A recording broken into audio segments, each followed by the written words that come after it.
On a recent trip to the grocery store, I was amazed. All I was trying to do was buy peanut butter, and I had no idea it would be that expensive. And the real surprise was how expensive bacon was. So even though the cost of gas is going down, the cost of groceries doesn't seem to be going down. Utility costs, they don't seem to be going down. All sorts of other things around us don't seem to be going down.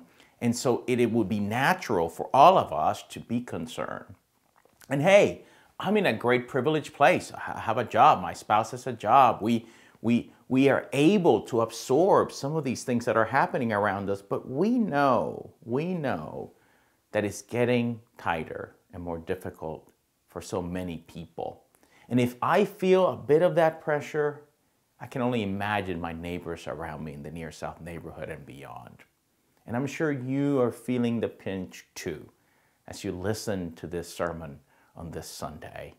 And so I've been wondering together, as part of our conversation about the gospel and the headlines, what are we to do with that? What are we to do with this inflation that we are experiencing? What are we to do with the gas prices that, though getting better, we're still a little afraid might get worse?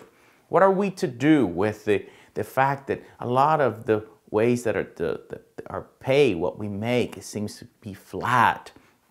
And what are we to do with a job market that's still kind of struggling a little bit, especially in those opening level positions?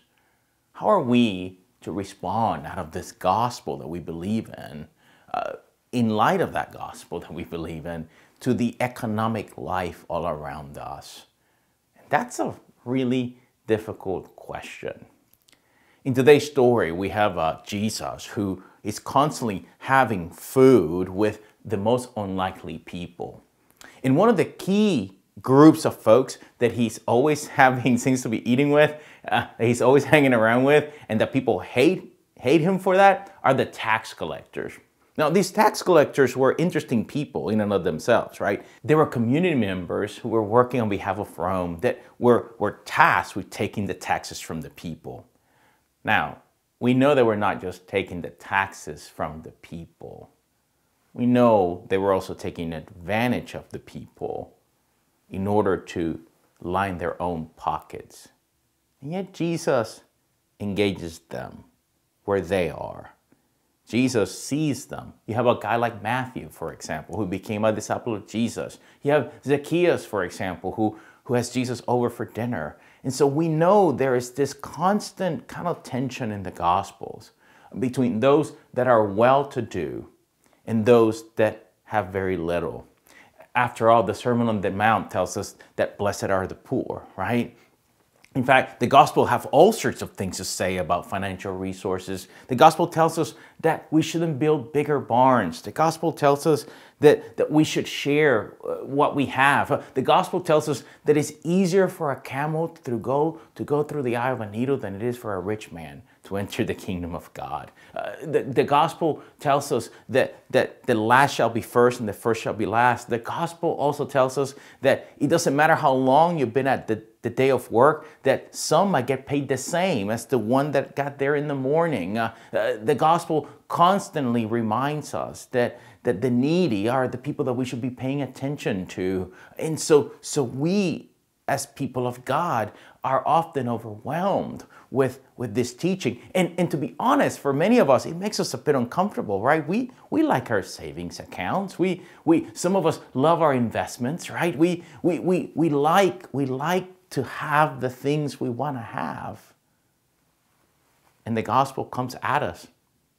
And like the rich young ruler in one of the stories in the Gospels, we might walk away feeling a bit defeated.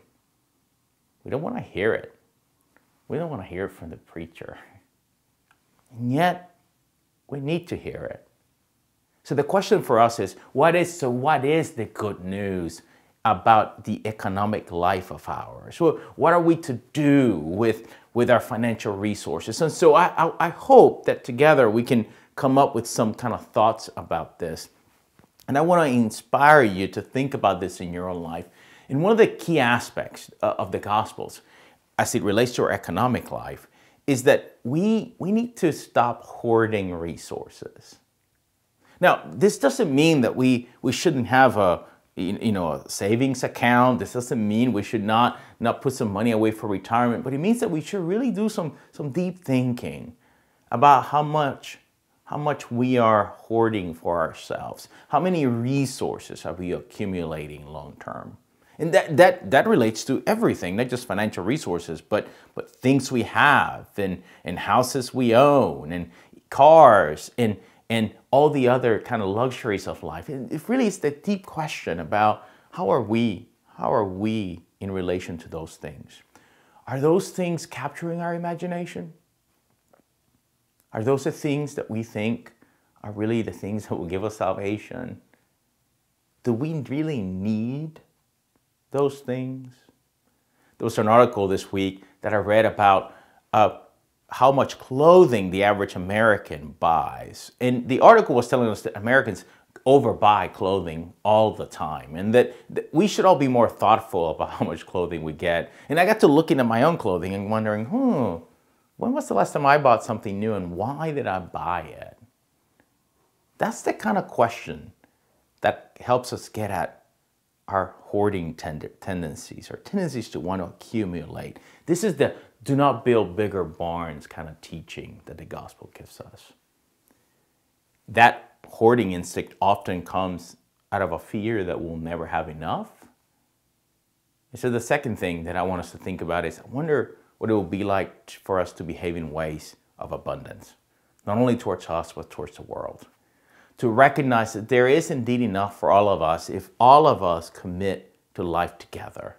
That's part of what Acts tells us about the early Christian community. They held all things in common. So in pulling their resources together, they were able to live life together fully as a community. So what would it look like for us to pull our resources together? Well, we actually have experienced that this year. For example, we've pulled our resources together, and guess what have we done with it? We have decided to help retire medical debt in our neighborhood. And by the power of the Spirit, guess what's happened?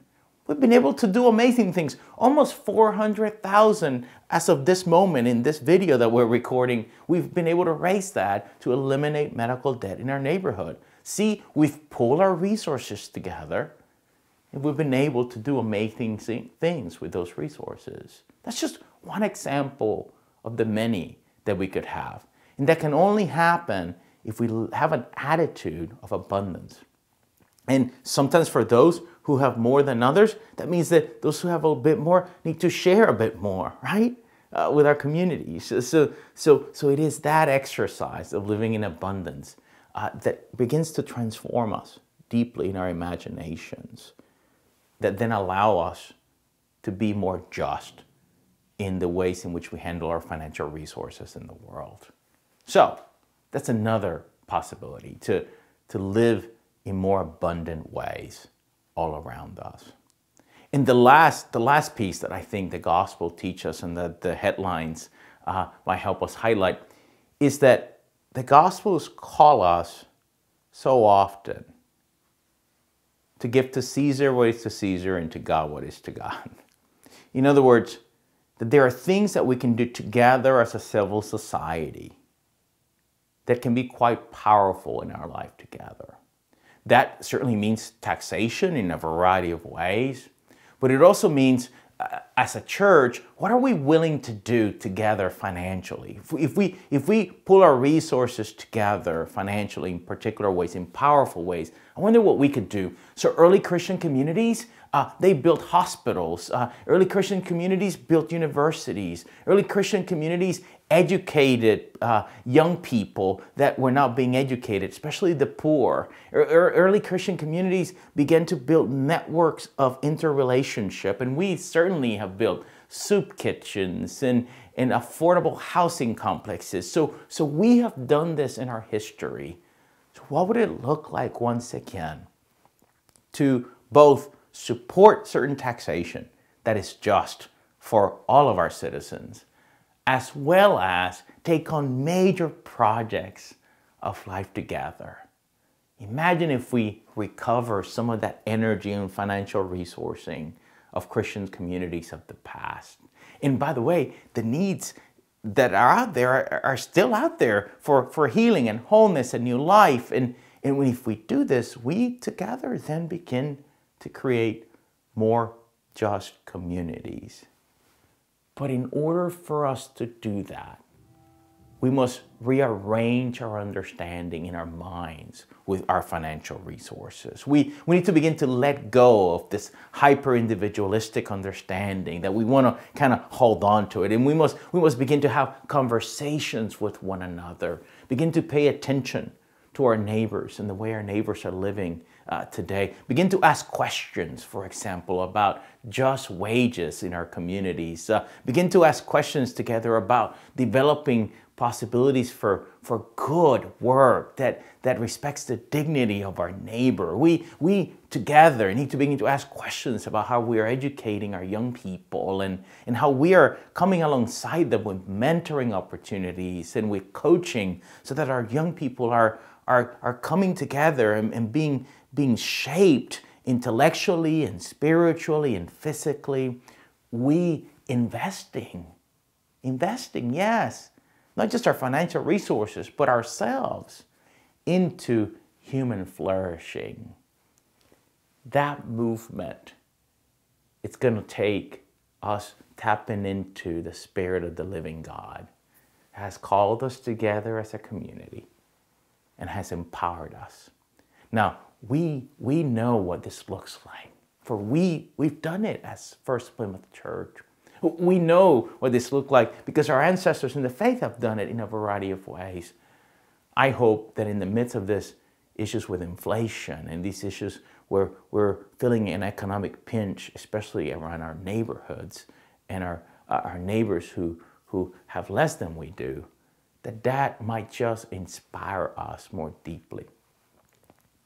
Not just into compassion, but into sharing of what we have, and into a joint imagination for human flourishing that will provide us with a more just society where all have what they need to flourish in this society of ours. I think that right there, that's good news to the poor. That's release to the captive. That's recovery of sight to the blind. Now that truly is transformational. So let's do it. Thanks be to God. Amen.